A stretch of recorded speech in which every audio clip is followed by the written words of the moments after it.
I want to write a poem for the women on Long Island who smoke cigarettes in their SUVs with the windows rolled up before walking into yoga, who hack and curse and downward dog, and Deborah from the next block over who has strong opinions about Christmas lights after New Year's says that her body isn't what it used to be.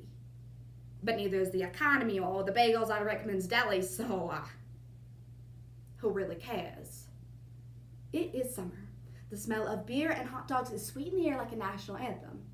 It is baseball season, and you love baseball and going to these games with your boyfriend, and today might just be the perfect day. And you look up at all the happy people on the Jumbotron, and suddenly you see your own face.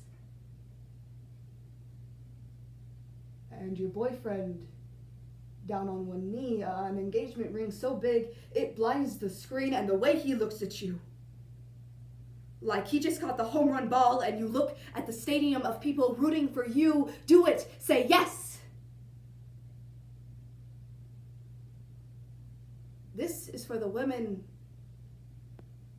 who say no.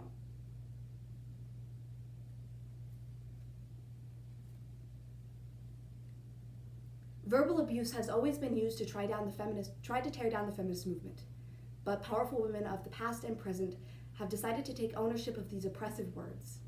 Through the poem Say No, an ode to the women on Long Island by Olivia Gatwood, and For Teenage Girls by Clementine Von Radix, I urge you all to use your voice to stand for what's right, even if they call you bitch, a poetry program. Because as proven time and time again, bitches get stuff done. When Anne Frank was 13 years old, she disappeared behind a bookcase with her family and everything hunted, writing an ocean into a diary. When they found her, she was treated as nothing more than the spark of a burning bush. Despite this, she still said, I really believe that people are good at heart. They will boo you as you run down the stadium steps because there will never be a wedding aisle. Someone will catch your wrist because there will never be a bouquet. They will call you a villain, a bitch. They will call you worse. They will curse the day that you ever learned any words besides yes and sorry. And during the Shavasana, she brings up the rabbi's daughter who got an abortion last spring, and Candy in the corner calls Deborah hateful, and the class takes a sharp inhale through the nose and out through the mouth. And after class, Candy rushes home to check on the lasagna, and Deborah lights up a smoke and calls her friend Tammy. So then she calls me hateful.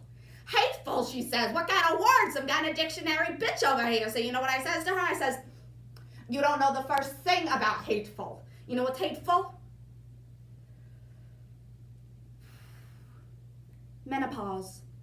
When Joan of Arc was 14, she heard a voice calling her to greatness. When the doubters called her crazy, she did not listen, grabbed her sword, her shield, and her two good hands. She was the maid of untamed patriotism, born to reunite a country like a broken heart. Those who think themselves kind will ask, why couldn't you just fake it for the screen? Why you had to make no a public thing? There were little girls in the audience after all, and you denied them their fairy tale. Next week, when Tammy runs into Candy while shopping in Roxville Center, and Candy asks how she's doing, Tammy will adjust the first drop on her shoulder and say, we all have a little coal in our stocking, Candy. And Candy will shuffle away, certain that Tammy knows something about her marriage which she shouldn't, and she doesn't. She just really loves Deborah, who has a lot of opinions. And if Candy had given Deborah the chance to finish her sentence, she would have talked about the reproductive rights march that she went to in the 60s and the counterproductive sectioning methods of organized religion.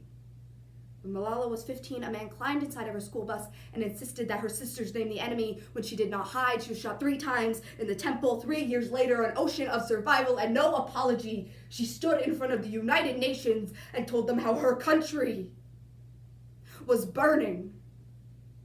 Someone will tell your now ex-boyfriend how undeserving you are, how any sane woman would have loved that proposal, how you must not have been shit anyway, probably crazy, and he will nod. And somewhere, a man calls to a woman from his car window, hey, sexy, come closer. She says, no, bitch, you're ugly anyways. I want to write a poem for the women on Long Island whose words stretch and curl like bubblegum around a forefinger. who ask me if I have a boyfriend, and before I have a chance to answer, say, don't do it. Don't ever do it. You know, my friend Linda, she's a lesbian, like a real lesbian, and every time I go over there, she lives over on Merrick by Corona by the laundromat. You know the one I'm talking about. Every time I go over there and I see her and her wife, what is her name?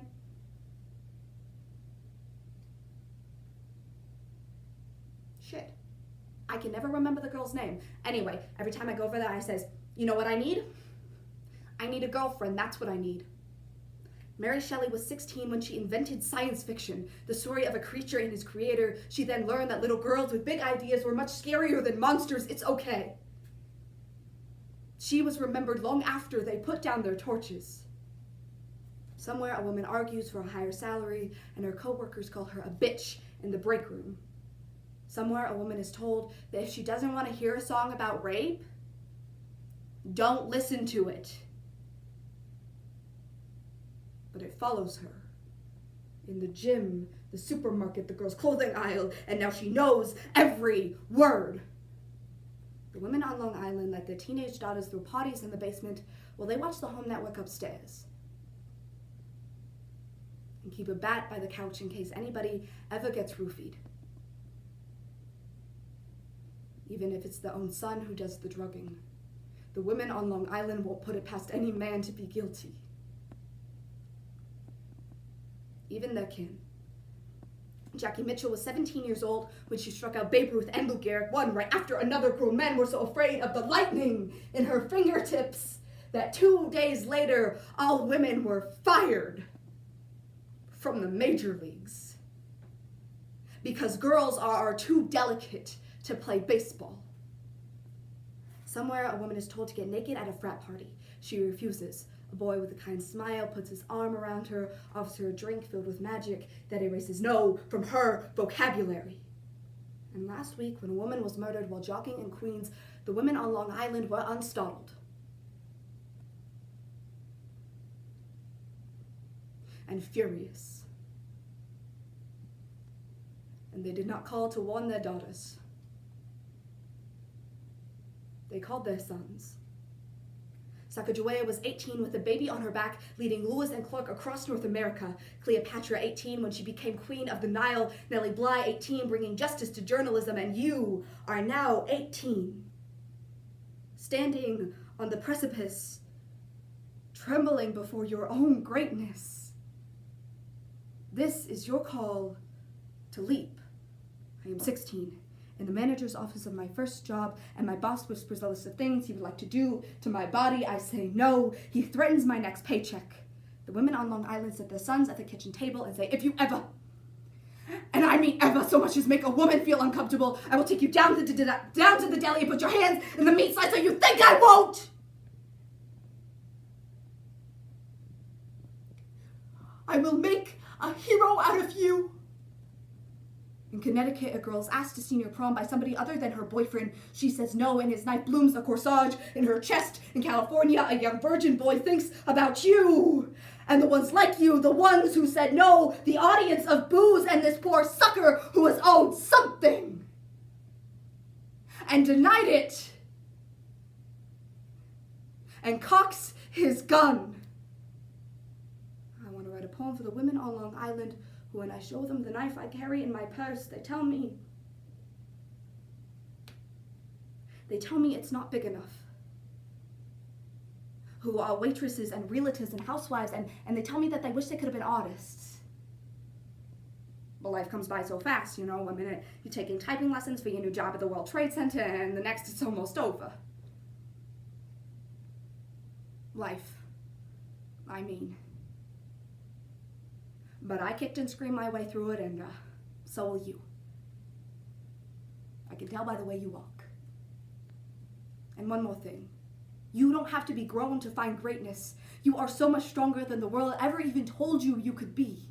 It is waiting for you to set it on fire, so trust in yourself and burn. When they call you a bitch, will you say thank you? Thank you very much.